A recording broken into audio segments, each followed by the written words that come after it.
mengatakan bahwa kami ini sudah sangat-sangat absolut yang tercatat dari Kejadian sampai Wahyu. Jadi kalau mau dikatakan apakah Allahnya Kristen itu ada dan tidak ada? Ada. Jadi saya katakan begini ya, sebagian ya saudara-saudara kita yang tidak percaya akan mudah dengan memframing keberadaan Allah kami. Masa iya Allahnya Kristen itu bisa menjadi manusia? Disitulah dia menunjukkan kemahakuasaannya. Ya, kenapa dia nuzul menjadi manusia, mengambil rupa segambar dan serupa seperti kita manusia? Karena apa? Supaya kita manusia ini mengenal Allah kita yang sesungguhnya, Allah yang benar, siapa Allah yang kita sembah itu. Nah, kalau teman-teman dari seberang kami jelaskan dan sangat sulit untuk diterima, ya silakan saja, sah-sah saja karena wajar Anda belum mengenal. Nah, banyak penyebabnya juga ya teman-teman tidak percaya dan tidak menerima Allah kekristenan adalah Allah yang benar. Melalui Yesus Kristus dia menyatakan dirinya. Alkitab jelas mengatakan di dalam Roma 1 ayat 19, karena apa yang dapat mereka ketahui tentang Allah nyata bagi mereka, sebab Allah telah menyatakannya kepada mereka. Roma 1 ayat 20, sebab apa yang tidak nampak daripadanya, yaitu kekuatannya yang kekal dan keilahiannya, dapat nampak kepada pikiran dan karyanya sejak dunia diciptakan, sehingga mereka tidak dapat berdalih. Persoalannya adalah manusia di sini merasa tidak perlu mengenal Allah, menindas kebenaran Allah dan menggantikan Allah dengan kebenaran mereka sendiri. Padahal di dalam Roma ayat pasal 1 ayat 21 di situ dikatakan, sebab sekalipun mereka mengenal Allah, mereka tidak memuliakan Dia sebagai Allah atau mengucap syukur kepadanya. Sebaliknya pikiran mereka menjadi sia-sia dan hati mereka yang bodoh menjadi gelap. Ayat 25, sebab mereka menggantikan kebenaran Allah dengan dusta dan memuja dan menyembah makhluk dengan melupakan penciptanya yang harus dipuji selama-lamanya. Di ayat 28, dan karena mereka tidak merasa perlu untuk mengakui Allah, maka Allah menyerahkan mereka kepada pikiran-pikiran yang terkutuk, sehingga mereka melakukan apa yang tidak pantas. Ketika seorang mengetahui bahwa ia biasa yakin dan percaya bahwa ada keberadaan Allah, dia sering tidak peduli untuk bahkan mengingkari hal yang dikatakan di dalam ayat sedemikian yang saya baca ini, karena untuk memuaskan keinginan mereka yang berdosa. Bahkan mereka tidak masuk akal pikiran mereka mengatakan bahwa masa iya Allah turun menjadi manusia. Di situ dia menunjukkan bahwa Allah di dalam keberadaan dia sebagai Allah Elohim itu, dia punya perkataan yang disebut firman, dia punya hikmat dan kecerdasan, dan dia juga punya roh. Nah, dia mengutus firman yang telah menjadi manusia itu supaya apa? Supaya kita manusia yang di muka bumi ini diselamatkan akan dosa kita. Nah, kenapa? Dia tidak perlu lagi melewati malaikat-malaikat Jibril. Tidak perlu. Dia langsung mengutus firman-Nya yang langsung itu. Supaya apa? Supaya kita mengenal. Ketika, di sini saya sampaikan lagi ya. Ya, itu mungkin dulu ya. Itu mungkin dulu sementara. Mungkin ada yang mau ditambahkan Pak Jess? Iya, yang bisa habis waktu kita ya. Habis. Ya, habis. Kak Lia nggak perhatikan waktu. Dihabisin sama Kak Lia. ya, Tapi nggak apa-apa, nggak apa-apa. Berbagi gitu. Ya, saya rasa karena nanti mungkin kita dengarkan jawaban apa yang kita tanya tadi ya. Silakan. Belum dijawab lagi tadi ya. Iya, coba perhatikan waktunya. Oke, silakan Dinda Bayu duluan. Di accept dulu. Silakan di accept. Oke, jadi gini ya, kita bawa dari sama-sama Keluaran aja ya, sama-sama di Keluaran. Di Keluaran itu Allah menampakkan diri kepada Musa. Keluaran 3 nomor 1 ya sampai 4 dan begini. Keluaran 3 sampai nomor 10 lah. Keluaran 3 sampai nomor 1. Sama dengan Sinai disebut gunung Allah karena Allah menampakkan diri di sana dan menyatakan dirinya. Nah, tertulis di sini bahwa Musa di gunung Sinai bertemu dengan Allah karena Allah itu menampakkan diri kepada Musa. Tetapi di Keluaran 3:3 itu tertulis di sana tidak ada seorang pun yang dapat hidup melihat Tuhan Allah gitu loh. Ini kenapa kok Musa masih hidup pada waktu itu? Sementara tertulis di Keluaran 3:3 itu Tidak ada seorang pun yang sanggup melihat Tuhan dapat hidup. Itu kata itu firman Tuhan gitu loh. Hanya itu pertanyaan saya. Yang benar yang mana ini? Apakah dapat hidup atau tidak hidup?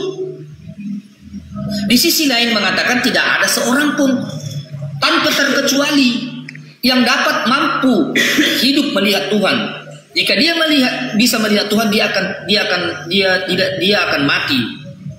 Tetapi Musa bertemu dengan Allah di Gunung Sinai. Kok dia masih hidup? Itu lanjut Kang. Ya, saya ulangi lagi pertanyaannya. Tapi sebelum saya ke pertanyaan saya refresh. Saya sedikit bantah tadi tentang bahwa orang Kristen meyakini Tuhan yang jadi manusia. Merujuk dalilnya Lukas 2 nomor 11. Hari ini telah lahir bagimu. Bang, saya potong dulu. Nggak boleh bantah dong. Abang nggak boleh bantah. Penjelasan ini masih waktu kami nih. Nggak apa-apa. Ya, nanti kamu sanggah aja. Sabar. Ini pelanggaran sebenarnya ini kata Superboy.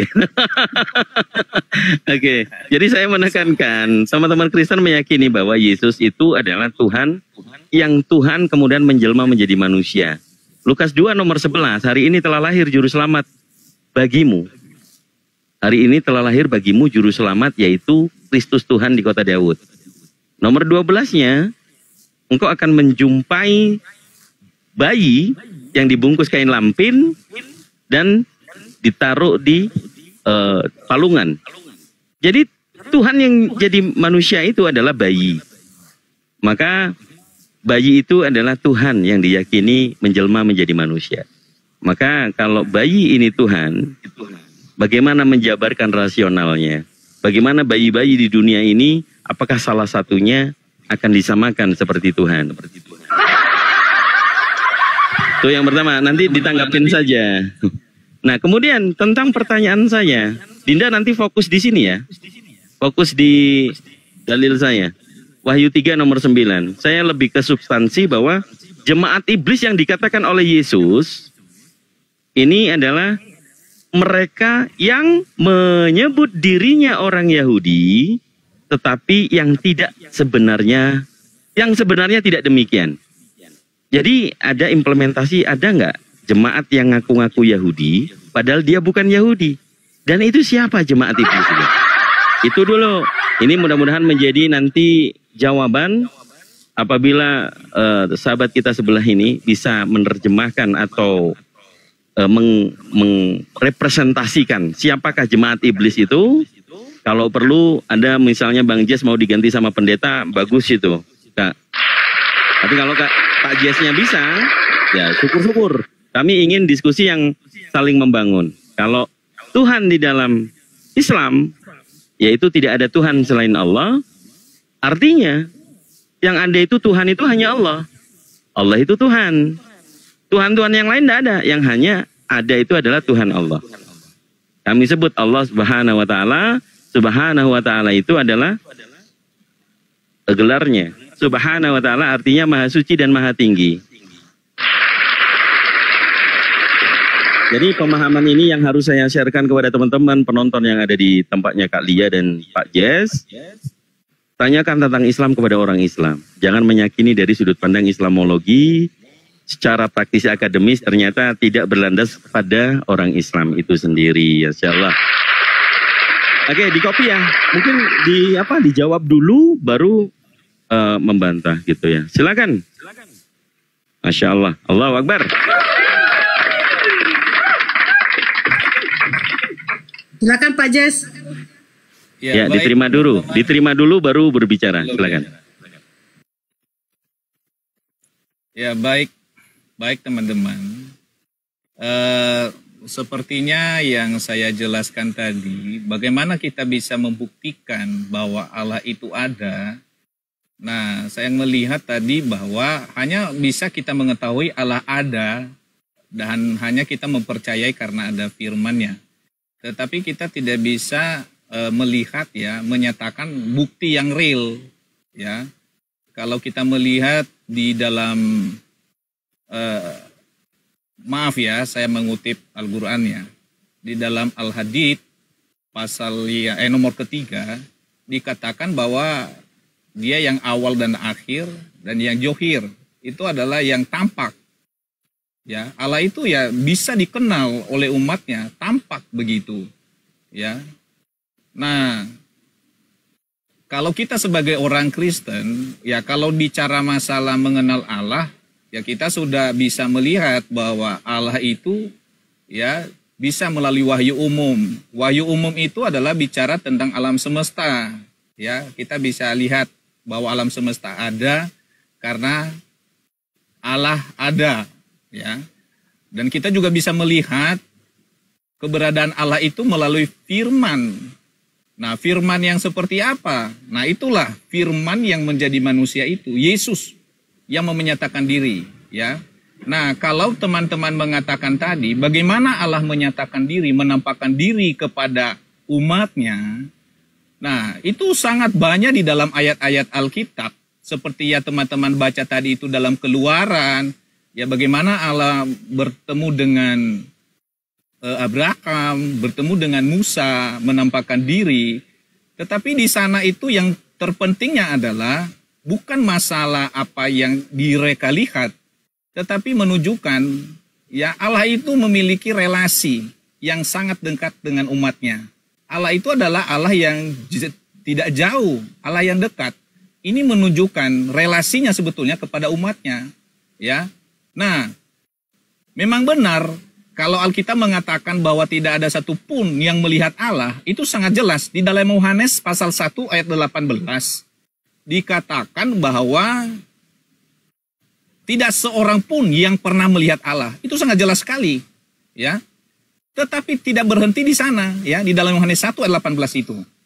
Tetapi anak tunggal Allah yang ada di pakuan Bapa, dialah yang menyatakannya. Nah, itulah saya bilang tadi, bahwa kita itu bukan hanya kenal Allah itu melalui hanya dengan firman, apa yang disampaikan melalui para nabi.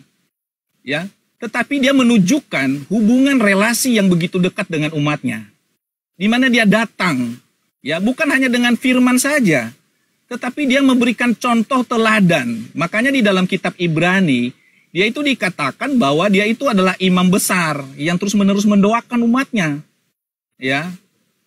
Dan dia menjadi pembela kita juga di hadapan Bapa. Ya. Nah, mengenai siapakah sosok Yesus, ya, sang firman itu. Ya. Nah, itulah di dalam Yohanes 1 ayat 1. Dikatakan pada mulanya adalah firman, firman itu bersama-sama dengan Allah, firman itu adalah Allah.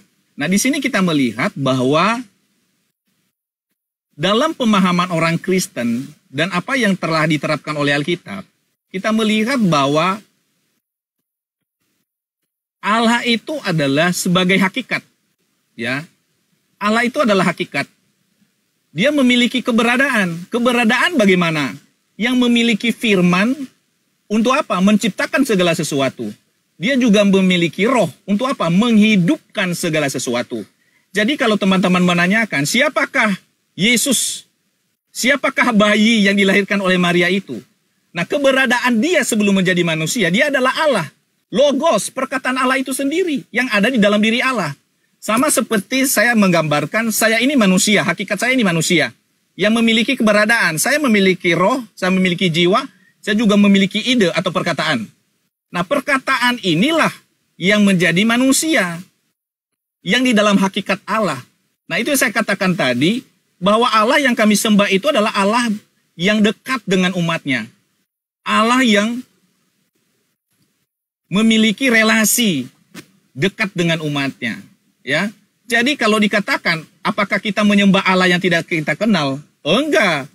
Kami menyembah Allah yang kami kenal.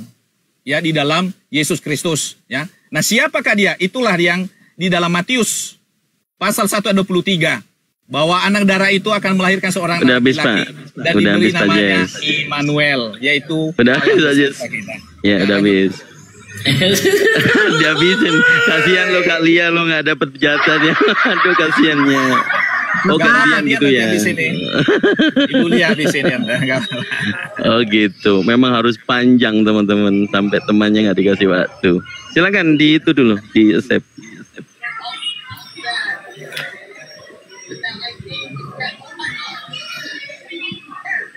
Silakan Dek, Bayu. Oke. Tapi satu yang ingin saya tanggapi. Tadi narasi Kak Lia ini, apakah mungkin Allah telah bagaimana mungkin Allah menjadi manusia? Sebenarnya Yesus ini siapa? Apakah inkarnasi dari Allah itu sendiri, atau Allah yang menjadi manusia yaitu Yesus, atau Yesus ini sebenarnya siapa gitu loh? Itu yang pertama. Karena kalian tadi mengatakan Allah itu telah mengambil rupa seorang hamba. Di Filipi tadi ambilnya kan? Mengambil rupa seorang hamba, berarti Tuhan itu telah mengambil rupa seorang hamba, mengosongkan dirinya.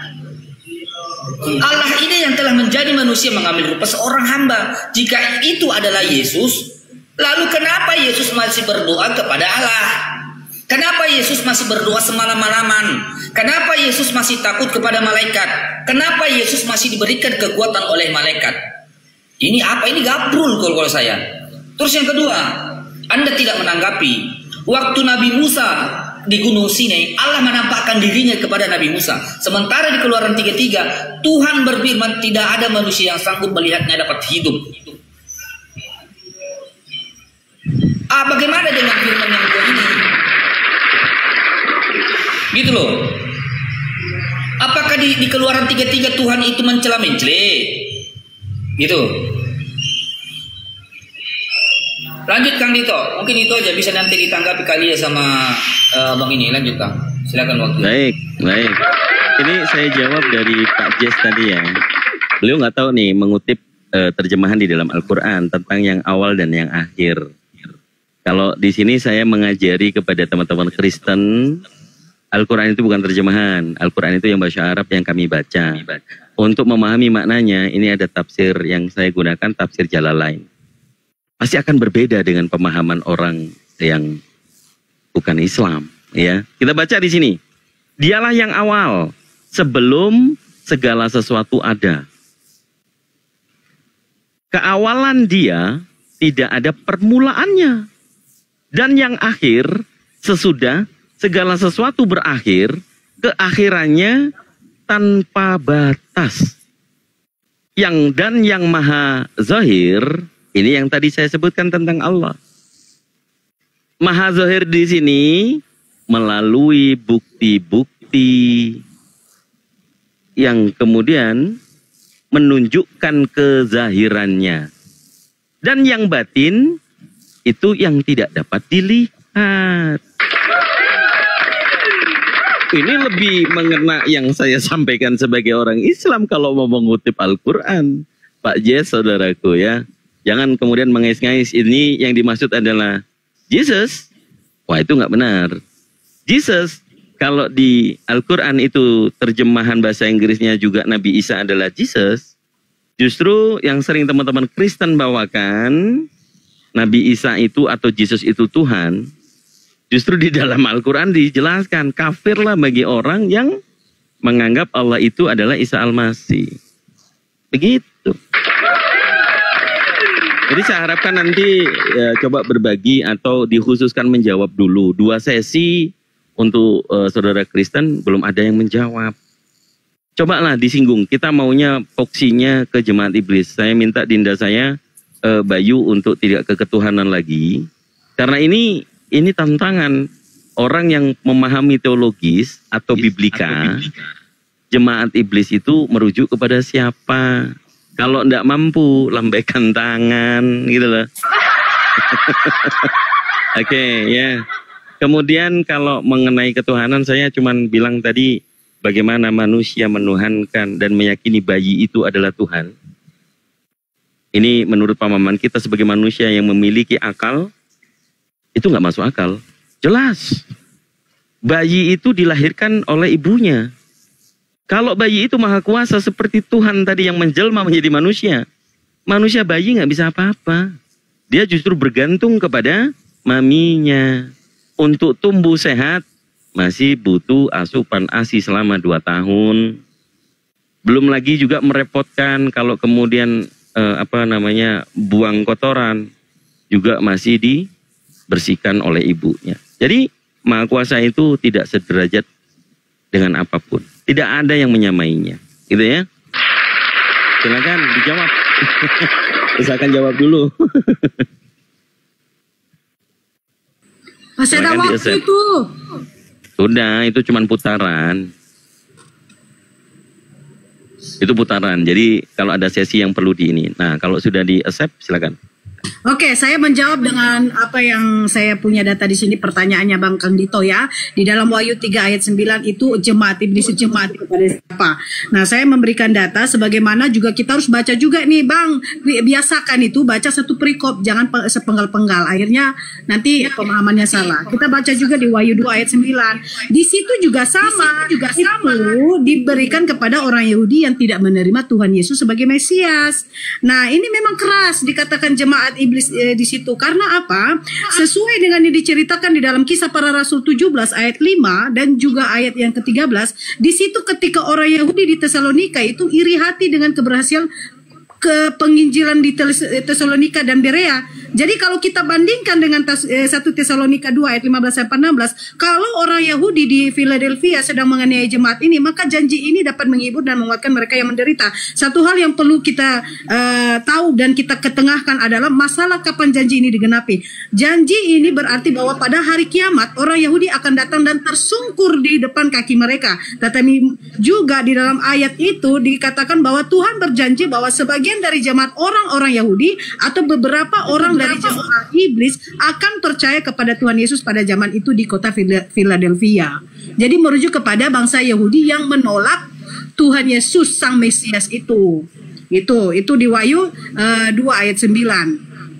3 ayat 9 ya. Kemudian pertanyaannya Bayu, kita harus tahu memang betul tidak ada satupun manusia yang bisa melihat Allah itu. Allah itu cahaya, kudus dan suci. Tetapi kenapa dia bisa menampakkan dirinya? Dia menampakkan diri bukan secara langsung, tetapi dengan cara berteofani. Ya, dengan cara berteofani dia bertemu kepada Musa dan Abraham. Itu. Nah, kemudian pertanyaannya Bang Kang Dito tadi mengatakan apakah bayi ini yang merujuk kepada Yesus ini bisa disebut bahwa bayi Tuhan? Teman-teman harus tahu, Yesus Kristus ini dia memiliki dua kodrat. Dia sejati sepenuhnya dia adalah manusia, dia juga sejati sepenuhnya dia adalah Tuhan yang ilahi. Mengapa dia harus lahir di dunia ini? Karena dia sejatinya dia menunjukkan bahwa dia memang sepenuhnya manusia. Ya, tetapi dia dari proses kelahirannya tidak sama seperti kita. Kita ini lahir dari hasil pembuahan sperma bapak dan ibu. Sementara Alkitab bersaksi bahwa Yesus lahir ini dari Roh Kudus. Ya, dipakai rahim janin seorang wanita yaitu Bunda Maria. Nah, sebelum Yesus dilahirkan, malaikat sudah datang bertemu kepada Maria. Dia menyampaikan kepada Maria, kamu akan melahirkan seorang bayi. Ya, dia yang akan menjadi juru selamat. Nah, di situ disampaikan dan kamu akan menamai dia Yesus. Jadi sebelum dia dilahirkan, Maria sudah dinaungi dengan Roh Kudus. Makanya Yesus di dalam keberadaan dia sebagai manusia, dia manusia yang tidak berdosa seperti kita. Dia tidak memiliki natur dosa yang diturunkan dari Adam dan Hawa. Karena dia berasal dari Roh Kudus yang suci, yang kudus. Dia adalah firman-Nya Allah. Sama seperti yang tadi Pak Jess mengatakan, firman pada mulanya adalah firman, firman itu bersama-sama dengan Allah, dan firman itu adalah Allah. Itu di dalam Yohanes 1 ayat 1. Kemudian digenapi di dalam Yohanes 1 ayat 14. Firman yang telah menjadi manusia, yaitu merujuk kepada Yesus Kristus sebagai manusia sejati dan sepenuhnya. Dan dia menunjukkan bahwa dia adalah firman yang keluar dari Bapa, karena dia berkata bahwa aku datang dan keluar dari Bapa. Jadi dia memang harus lahir seperti manusia, karena yang misi dia datang ke dunia ini adalah menyelamatkan kita manusia dari dosa. Dia menebus dosa-dosa kita, termasuk dosanya Kang Dito, dosanya Bang Bayu. Tetapi keselamatan Kang Dito tidak peroleh karena abang Kang Dito dan juga Bang Bayu tidak menerima dia sebagai Tuhan Juru Selamat. Jadi mohon maaf, Anda inilah termasuk yang dinubuatkan di dalam Matius bahwa kalian ini adalah orang-orang yang akan masuk di dalam kebinasaan. Bertobatlah segera. Lanjut Pak Jess, tambahkan. Ya, menambahkan tadi, saya bukan dalam arti mengutip terjemahan Al-Quran tadi itu untuk membenarkan bahwa itu menubuatkan tentang Yesus ya, bukan. Karena kalau dari sisi tulisan, Yesus itu sudah dinubuatkan jauh sebelum, ya, jauh sebelum, ya. Hanya mau menunjukkan bahwa bagi saya, kalau kita melihat dari secara filosofis, bahwa sesuatu yang ada itu bisa kita buktikan gitu loh. Tetapi sesuatu yang tidak ada, bagaimana kita buktikan? Gak ada, kan gitu, kan sederhana. Nah itu saya bilang bahwa di dalam, udah selesai kita. Oke, habis. Ya Bayu, biar saya ini dulu ya, biar aku iniin semuanya, karena ada atau gini aja, yang ini. Saya ingin gimana kalau saya dengan Bang Des ini mengenai ajaran kepada orang tua gimana kita? Ya, jangan rubah-rubah dulu, jangan rubah-rubah dulu. Oh, oke, baik. Mereka Izinkan saya dulu ya. soalnya. Tadi, oke gini, Bismillahirrahmanirrahim. Ya. Kak Lia, saya nggak tahu apa yang dia baca, kemudian dia yang katakan. Kan. Wahyu 3 nomor 9, ini silakan dibaca. Yaitu mereka yang menyebut dirinya orang Yahudi, tetapi yang sebenarnya tidak demikian. Kenapa Anda menuduh jemaat iblis itu orang Yahudi? Ya, dari sini coba kita berbicara di publik nih, supaya tidak menjadikan yang disebut dengan pemelintiran gitu ya. Karena tulisannya adalah jemaat iblis itu mengaku dirinya orang Yahudi, padahal tidak. Langsung saya jawab di sini. Kita silakan cek teman-teman Kristen di Korintus, 1 Korintus pasal 9 nomor 20. Saya nggak menuduh, tapi ini terkait dengan yang menjawabnya siapa pendiri jemaat iblis. Nih silakan dibaca. Demikian bagi Yahudi, bagi orang Yahudi, aku menjadi seperti orang Yahudi. Jadi jangan diblurkan. Kalau ternyata Paulus yang mengakui dia seperti orang Yahudi, padahal tidak demikian. Secara faktanya di dalam Bible, kalau dia mengatakan sendiri sebagai keturunan Binyamin, literasi yang namanya dulunya Saulus, sejak kapan orang Yahudi itu namanya Asus. Kalau memang dia keturunan Binyamin, orang Yahudi itu mengetahui silsilah bapaknya. Bin. Contoh, Musa bin Imran, Harun bin Imran, Solomon bin Daud. Itu pastinya seluruh orang Yahudi mengenal orang tuanya dan sampai kakek moyangnya. Sehingga bangsa Yahudi disebut Israel, ada 12 suku. Itu mereka tahu memisahkan dirinya suku-suku siapa. Nah itu pemahaman yang bisa saya berikan sebagai edukasi. Cuma nanti tolong direview lagi. Kalau jemaat iblis merujuk kepada tuduhan orang Yahudi, itu tidak sangat benar. Tidak sangat benar. Ya. Kalau yang dikatakan di Wahyu 2 nomor 9, itu tentang penganiayaan kepada jemaat Smyrna, itu adalah orang Kristen. Yang dimana Smyrna adalah kota Asia Kecil, yang disebut dengan Antioquia juga. Saya tidak lagi berasumsi liar. Silakan cross check Smyrna itu ada di lokasi Asia Kecil di mana dan bagian dari negara apa sekarang kalau bukan Turki. Gitu ya. Oke, itu bantahan saya. Kalau tentang ketuhanan silakan Dinda Bayu. Dinda Bayu. Masih perlu waktu? Oke, kita masuk di ajaran aja. Baik. Waktu saya tinggal sedikit ya, teman-teman ya. Di sini Yesus mengatakan di Lukas. Di sini ya. Yesus mengatakan di sini agar membenci kepada orang tua, ya kan, di Lukas 14:26, ya kan? Jika seorang datang kepadaku dan ia tidak membenci bapaknya, ibunya, istrinya, anak-anaknya, saudara laki-laki atau perempuan, bahkan nyawanya sendiri, ia tidak dapat menjadi muridku. Nah, bahkan di sini di Matius 8:22, Yesus melarang agar orang ini tidak menguburkan orang tuanya gitu loh. Ini ajaran apa gitu loh.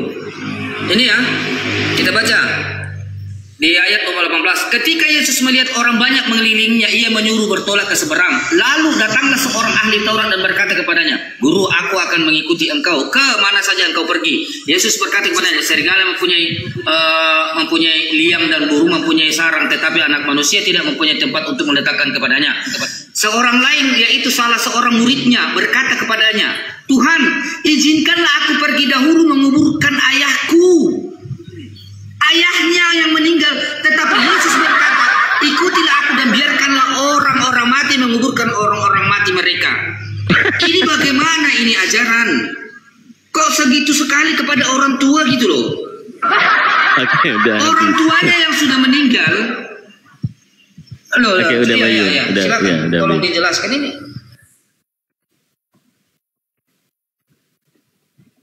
Iya, karena Pak Jess-nya ada waktu sedikit ya, mungkin biar Pak Jess nanti gantian sama Kak Lia. Tapi nanti kalau udah selesai, Kak Lia bisa bilang sih, bisa ngomong nanti dulu. Ya, Silakan, nanti, silakan. Ibu Lia yang akan meneruskan mengenai jemaat yang ada di jemaat yang di Wahyu tadi itu. Itu adalah jemaat Yahudi sebetulnya, orang Yahudi yang lebih mementingkan Taurat sebetulnya ya. Tetapi sebetulnya mereka mengaku diri orang yang taat Taurat, tetapi sebetulnya mereka tidak taat Taurat gitu. Ya, itu aja ya. Kalau hubungannya dengan Paulus, peristiwa penulisan dan wahyu yang diterima oleh Yohanes di Pulau Patmos ini udah jauh.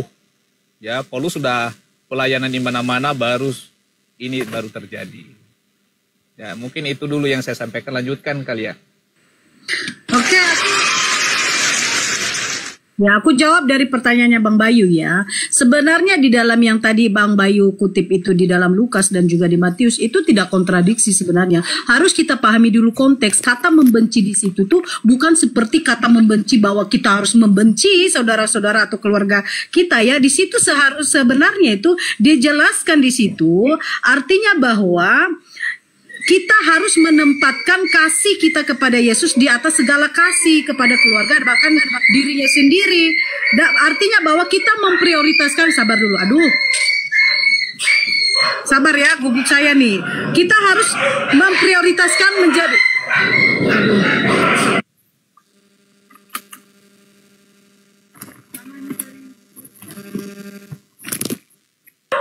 Pak Jas bisa dilanjut dulu sebentar. Mana kau Kak Lia? Aduh, macam mana pula ini? Aduh. Guguk, anjang. Mau nggak masuk di sini? Oke.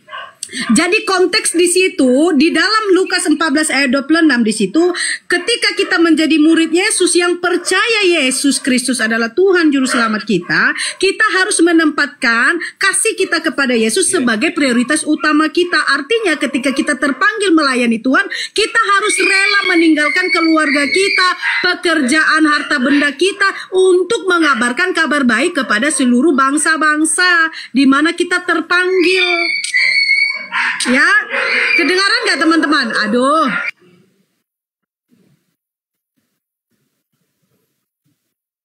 Aduh, gimana nih, sabar ya. Aduh, hancur. Guguknya mau minta ikut diskusi, dia menolak. Aduh, astagfirullahaladzim. Allahu Akbar. Jadi teman-teman yang ada di Kak Lia, tolong persiapannya gitu loh kalau mau PK sama orang Islam. Mainnya itu begini, dikunci dulu kayak. Aduh, Bayu ketawanya lega banget. Orang mati dikubur sama orang mati gitu ya. Iya, kepada orang tua gitu kan. Jadi orang ini mati dikubur sama orang gitu mati. Aduh. Habis itu kita mungkin terakhir karena Pak Jess ada urusan itu. Pak Jess silakan kalau ada yang mau disampaikan. Waktunya masih 1 menit itu.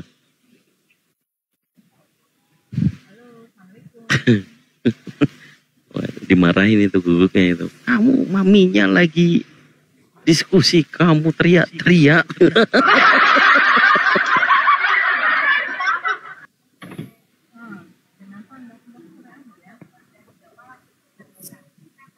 Kandi itu kemana?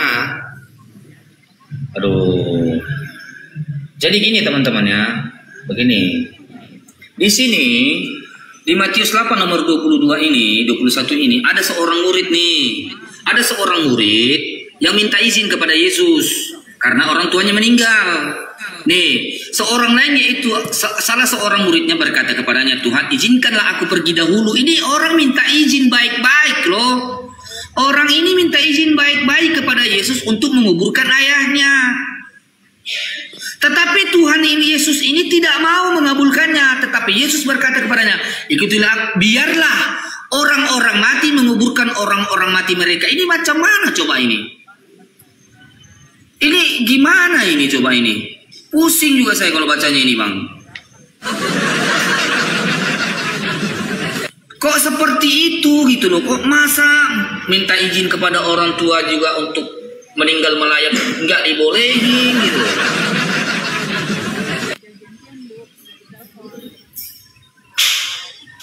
Kejam kali gitu lah. Nah, kalau kita mau di ini ajaran Nabi Muhammad ini kepada orang anjingku kawin guys. Dia kawin jadi dia enak kali lah. Enak kali ya nanti. Loh, mana udah Kang Dito udah turun. Udah turun. Besok aja lah lagi nyambung kita. Ya. Ya.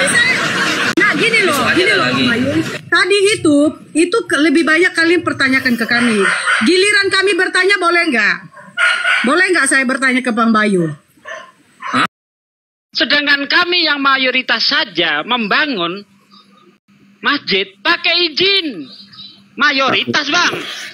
Pak Sugi ngomong gitu, manusia yang waras, yang tahu NKRI, tahu hukum.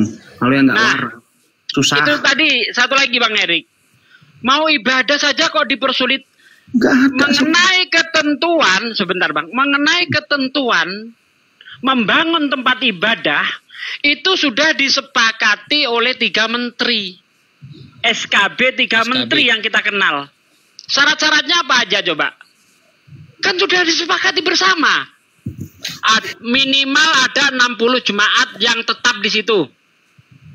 Yang kedua harus ada tanda tangan dari penduduk setempat 90 orang. Kalau itu tidak terpenuhi, ya wajar kalau nggak bisa dibangun. Orang Kristen yang saya lihat sering membangun tempat ibadah di mayoritas Muslim. Tentu susah untuk mendapatkan izin, Bang. Sebenarnya gini, kalau saya Sugi, kalau Pak Sugi, maaf, kalau saya mengacunya cuma pada peraturan aja, Undang-Undang 45 konstitusi. Kalau urusan agama saya Kristen, saya nggak bawa hal itu urusan pribadi saya. Betul, setuju.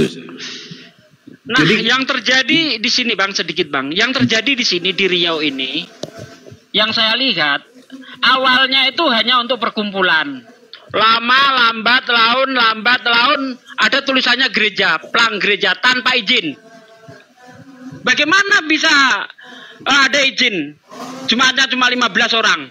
Jadi saya tanya sama kawan kan, kenapa Kristen itu mendirikan gereja kecil-kecil seperti itu? Kenapa nggak bergabung saja dengan gereja yang besar? Kami orang miskin Bang. Ya, kami orang miskin Bang. Perpuluhan kami kecil. Sepatu kami buluk, jas kami buluk. Bagaimana saya bisa ngumpul dengan gereja orang-orang kaya?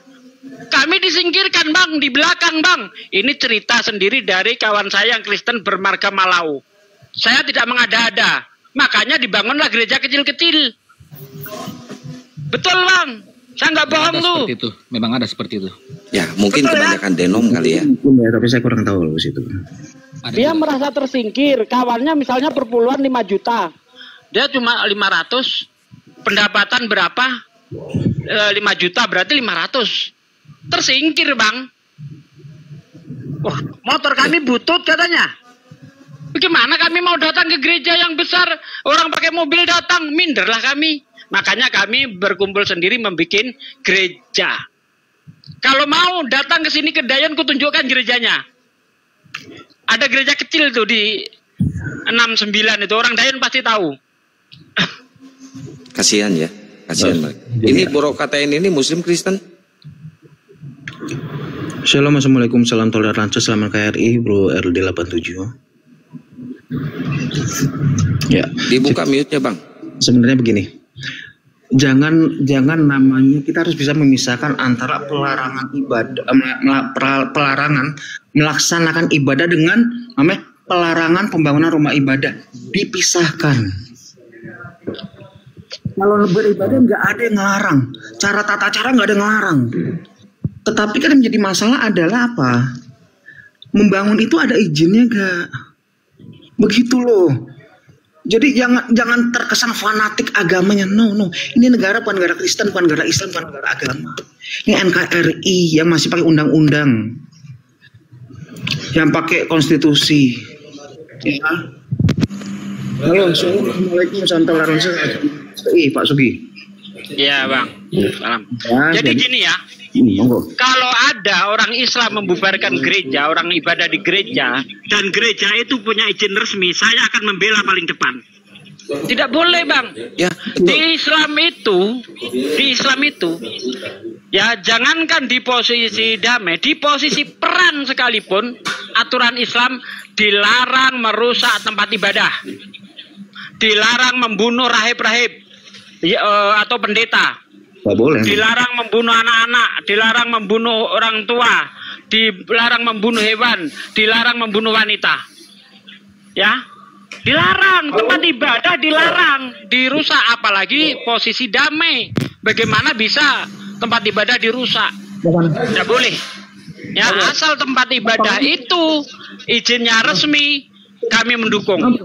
Ya, dalam Islam lakum dinukum waliyadin. Bagimu agamamu, bagiku agamaku. Silakan kamu beribadah sesuai dengan kepercayaanmu, tetapi sesuai prosedur. Kami yang Muslim saja, yang mayoritas di negeri ini, kami membangun masjid pakai izin. Itu apa? Untuk membuktikan apa? Orang Islam itu taat hukum. Begitu Bang. Ya. Nah ini ada Bang KTN Muslim apa Kristen? Agama. Taat hukum merupakan bagian dari orang. Shalom, saya Kristen. Ya, saya Kristen. Saya mungkin hanya membedakan saja seperti Ko Erik. Intinya tidak ada, intinya begini, di Indonesia itu tidak ada namanya mayoritas atau non mayoritas. Setuju. Kita semua sama, artinya kita semua sama. Dan kau mau Islam mau banyak, itu bukan berarti kau harus mayoritas di Indonesia. Kau mau Kristen banyak, bukan berarti kau harus mayoritas. Jadi begini, saya hanya mau sampaikan saja yang terjadi di Indonesia. Itu adalah, mungkin saya berbicara dalam konteks kekerasan saja, kekerasan. Mungkin di kekerasannya, artinya, mungkin di situ yang seperti tadi Pak Sugi sampaikan, ini kan yang terjadi di belakangan ini kan yang cara orang terhadap orang yang beribadah itu saja saya mau perbaiki. Mungkin itu saja diperbaiki. Maksudnya cara seperti, gimana Bang? Contohnya seperti kemarin yang ada lagi viral itu. Setidaknya di mana itu? Yang di Jawa itu? Sukabumi. Itu kan sampai kasih turun salibnya dan sampai bongkar kacanya dan segala macam, mobilnya dicoret-coret. Ini yang cara ini sih yang tidak baik. Kalau dari saya masalah izin itu di Bekasi. Ya lanjut dulu. Lanjut. Ya, artinya begini.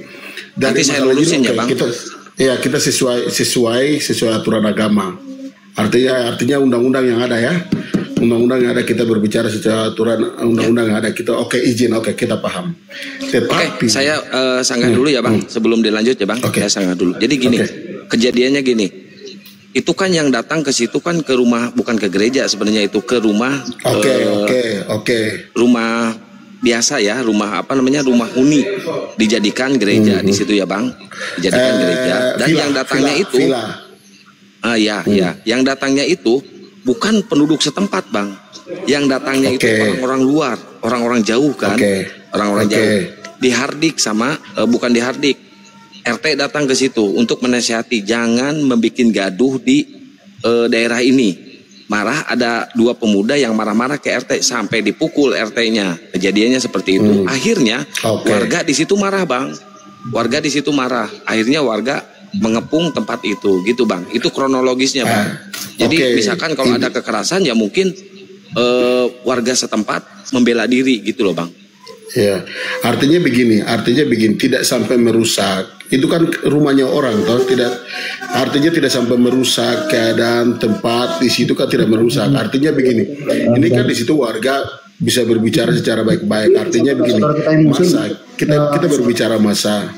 Artinya kemarin yang dilihat itu kan tidak diklarifikasi secara baik. Artinya kita secara di luar, begini, kita di Papua itu banyak toleransinya. Kita di Papua belajar banyak toleransi. Kalau setuju, di mana-mana juga sebenarnya toleransi ada, Pak. Maaf kata ya, toleransi kita bicara di Papua. Apapun kita toleransi. Brother. Gini, artinya begini. Sopan. Kita berikan ke saudara-saudara kita untuk menjalankan ibadah maghribnya dulu. Ini waktunya. Oke. Ya, kita mau maghrib dulu. Nanti setelah maghrib. Rio masih lama. Enggak, di sini udah masuk maghrib, Pak De. Di sini udah masuk maghrib. Izin turun dulu ya, karena saya mau siap-siap ada urusan di gereja. Ya, nanti setelah lepas maghrib saya live lagi. Silakan Bro KTN naik lagi. Follow aja akun saya ya. Oke semuanya ya. Diundang aja ya. Diundang. Oke, Bang Erik. Syukron ya. Di follow aja dulu, Bang. Di follow dulu, Bang. Saya follow back. Oke, yuk. Oke, buat semuanya Pak Desugi, syukron ya Pak Desugi. Coba kau belajar. Iya tadi maksudnya gerakannya kan saya udah tua jadi saya. Oh, Bapak udah tua. Oh, sorry. Bapak udah tua kah? Mama sayangnya. Iya. Kita tua-tua nih. Sudah berapa ini saya lupa terus ini. Mama sayangnya habis itu.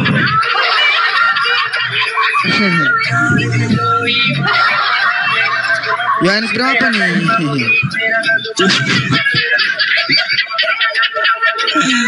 Aduh. Dari tadi beta sudah baca hampir 5 kali 4 kali ya. Oh ya, siap. Oke siap. 17:3. Sudah. Kamu terus sama ibumu kan? Yohanes sampai 17 ya? Iya, 17:3. Di tahun 1819 itu Yohanes cuma sampai 5, itu gimana tuh? Nah, itu. Ya ini Kak, kalau kamu bicara ndak ada dasar, cuma dasarnya Google, jangan bicara.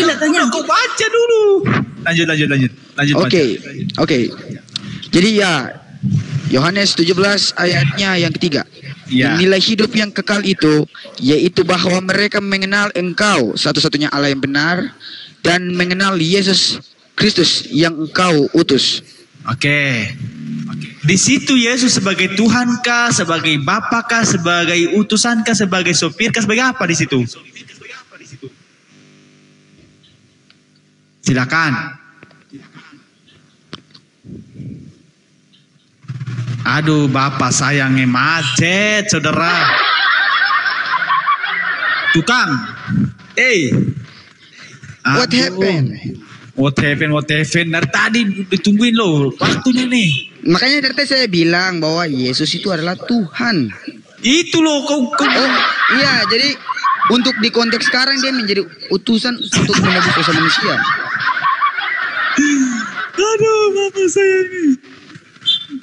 Aduh, Bapak sayangi, Mama sayangi. Mana benar nih, mana benar nih? Dia utusan ke dia Tuhan.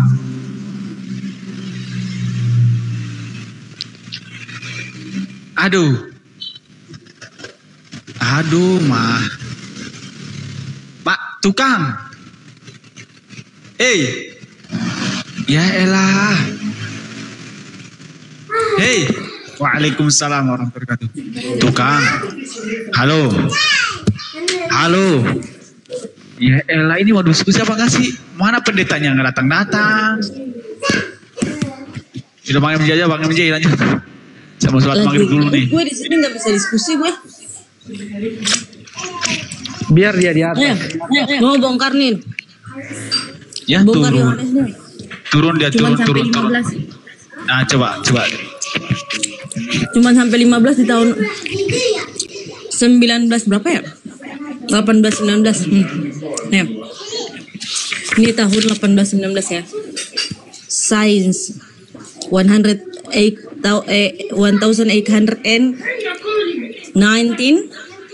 You can see that. John cuman sampai 15, sedangkan yang Yohanes yang banyak-banyak itu kira-kira siapa yang bikin itu? Firman Tuhan dari mana itu? Mr. John. Iya ya. Sampai berapa itu? 9, 10, 12, 13, 50. Oh, aku yang salah atau gimana? Ini bukan Yohanes. Ini bukan Yohanes. Ini Estizon. Bukan.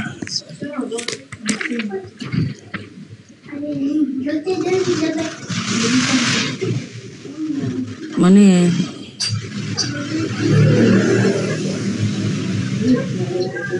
Apa sih yang kemarin cuman yang kemarin kita bongkar itu apa sih? John kan? Bukan John. Matius kali. Oh, 1 Yohanes. Ini dia. 1 Yohanes ya. 1 Yohanes yang cuma sampai 5. Bang MJ udah ini kan udah moderator Bang MJ ya? Kenapa? Udah moderator belum? Udah ya? Udah. Sama sholat dulu nih. Udah. Sama sholat dulu nih, lanjut dulu ya. Udah. Tapi aku mau keluar nih. Iya. Mau keluar nih aku nih. Yuk. Sekarang ini. Oke. Udah siap-siap pakai abaya. Udah gimana? Lanjut Ustaz ya. Sama sholat dulu. Ya, boleh. Oke. Sini masih lama, setengah jam lagi. Bang MJ moderator kan, Bang John? Moderator. Ya, Pak Ustaz. Oke, lanjut.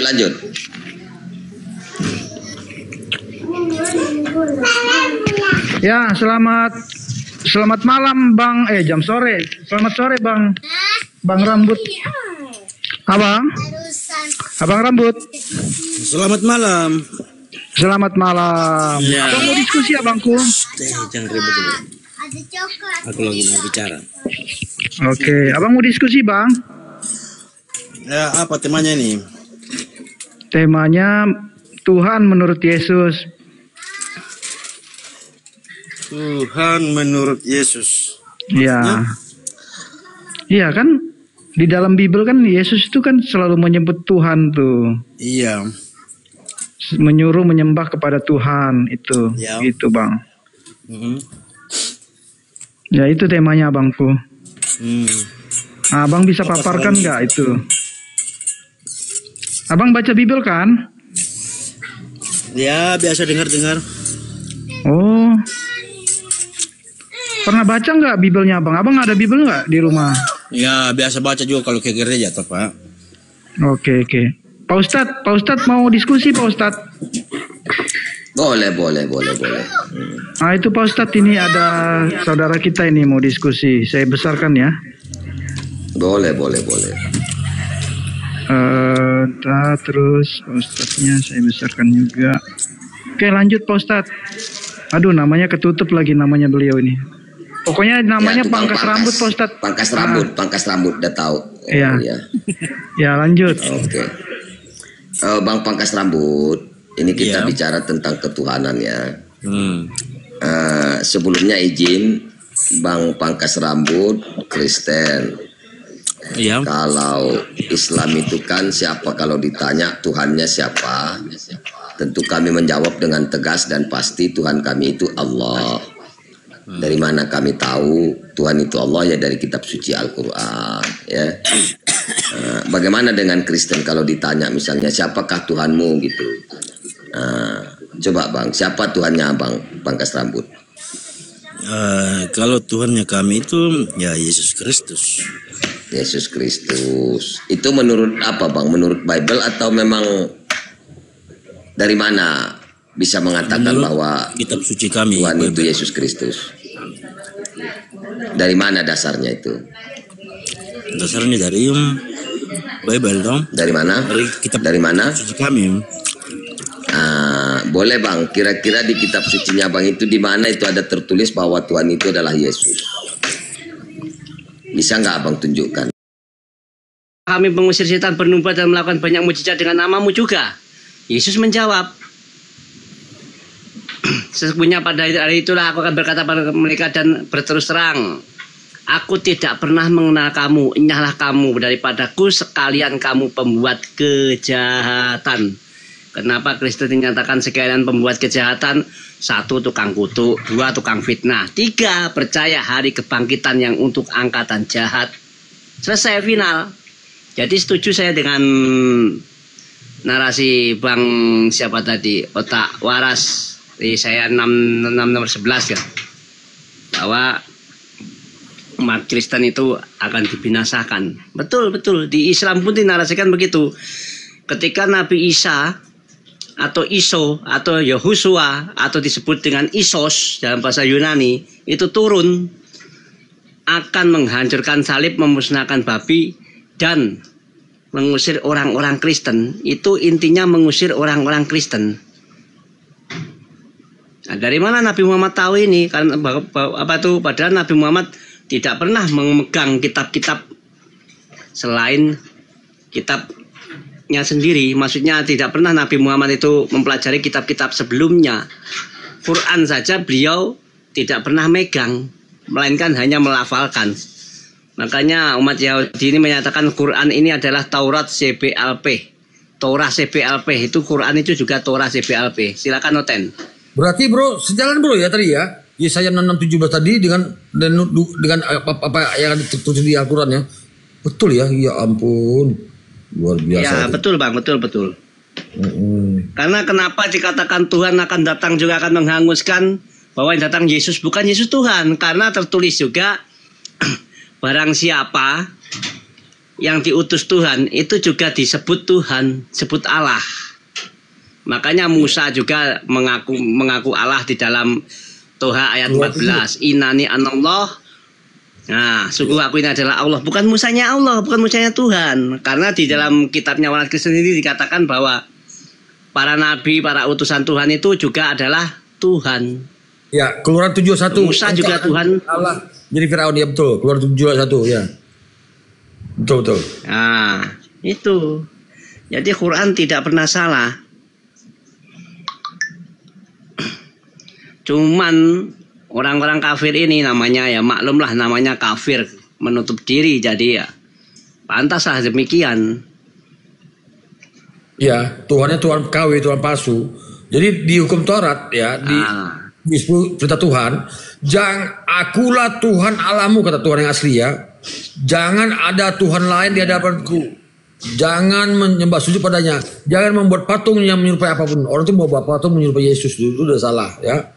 Dan di Keluaran 20, dia ulang 5, saya selalu penjil ya, juga mengatakan demikian ya.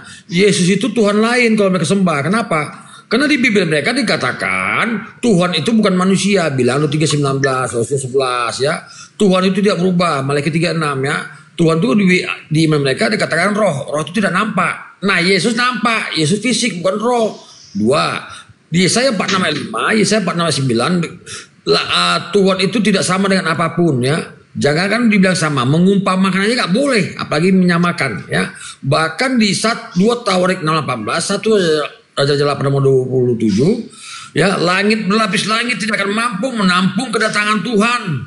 Nah, anehnya Yesus dibilang Tuhan. Kok bumi kecil? Bumi dibanding cipta Tuhan lainnya, Jagat Raya, Andromeda, galaksi dan sebagainya itu ibarat sebutir pasir ya. Nah, kenapa Yesus mampu ditampung bumi yang dikatakan sebutir pasir tadi? Kan aneh. Yang parahnya lagi, Tuhan mampu dikandung perut Bunda Maria. Jadi batal sebenarnya, gagal Yesus itu sebagai Tuhan. Karena Yesus itu dikatakan lahir dari air dan darah. Ya, masa Tuhan punya air dan darah? Ya, gitu kan? Yesus punya sisila, Matius 1 ya. Tuhan itu tidak punya sisila. Mereka membawa Wahyu 1 ayat 8 itu gabrul. Itu dikatakan jelas itu firman Tuhan Allah. Orang Kristen tidak mengakui Yesus Allah, tapi dikatakan anak Allah. Nah, firman Tuhan Allah, anak Allah sama Allah jadi beda dong. Anak Allah itu makna alegoris. Artinya orang-orang yang dekat pada Tuhan di iman Kristen ya. Karena Adam juga anak Allah dikatakan. Daud, Salomo, semua itu dikatakan Allah, ada ayatnya semua. Jadi itu mana allegoris, bukan artinya Allah beranak, ya. Orang bahkan di Yohanes 1 ayat 12, orang-orang yang dekat dengan Tuhan dikatakan Allah, itu allegoris. Dan 1 Timotius 6:16 juga mentegaskan, Tuhan itu adalah terang tak terhampiri, ya. Artinya nggak sanggup kita mendekati Tuhan. Yang tidak nampak, yang tidak pernah mati selama-lamanya, kekal selama-lamanya. Yesus pernah mati 3 hari, terbantahkan lagi dia Tuhan. Cukup banyak ayat-ayat yang membuktikan Yesus bukan Tuhan. Bibel mereka sendiri cukup banyak mengatakan Tuhan itu Maha Kudus, Maha Suci, sesuai dengan Yesaya 57 ayat 15 dan ayat lainnya. Di Mazmur, di Yeskel semua dikatakan Tuhan itu adalah yang Maha Kudus, yang Maha Suci.